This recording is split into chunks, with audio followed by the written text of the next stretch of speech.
സംസ്ഥാന സ്കൂൾ കലോത്സവത്തിനുള്ള ഒരുക്കങ്ങൾ തൃശൂരിൽ അവസാന ഘട്ടത്തിലാണ്. വിജയികൾക്കുള്ള സ്വർണ്ണക്കപ്പ് ജില്ലയിൽ പ്രയാണം തുടങ്ങി. 25 വേദികളിലായി 10,000-കണക്കിന് പ്രതിഭകളാണ് കലോത്സവത്തിൽ മാറ്റുരയ്ക്കുക.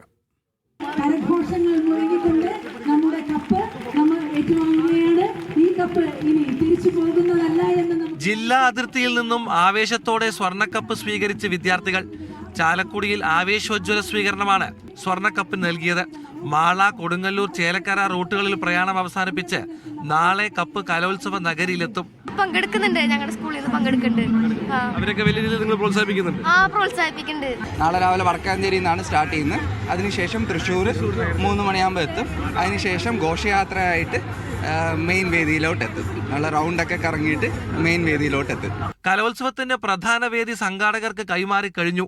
മറ്റു വേദികളുടെ നിർമ്മാണം അവസാന ഘട്ടത്തിലാണ്. 10 SIമാരുടെ കീഴിൽ 1200ഓളം പോലീസുകാരെയാണ് സുരക്ഷയ്ക്കായി നിയോഗിച്ചിട്ടുള്ളത്. നഗരത്തിൽ സ്ത്രീ സൗഹൃദ ടാക്സികളും സർവീസ് നടത്തും.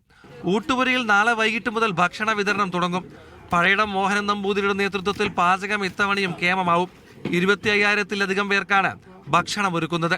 കലാകൗമാരത്തിന്റെ കുതിപ്പിന് ഇനി മണിക്കൂറുകൾ മാത്രമാണ് ബാക്കി. എല്ലാ കണ്ണുകളും ഇനി സാംസ്കാരിക നഗരിയിലേക്ക്. തൃശ്ശൂരിൽ നിന്നും അനീഷ് കാഞ്ഞങ്ങാടിനൊപ്പം നടരാജ് പരശുറാം, മീഡിയ 1.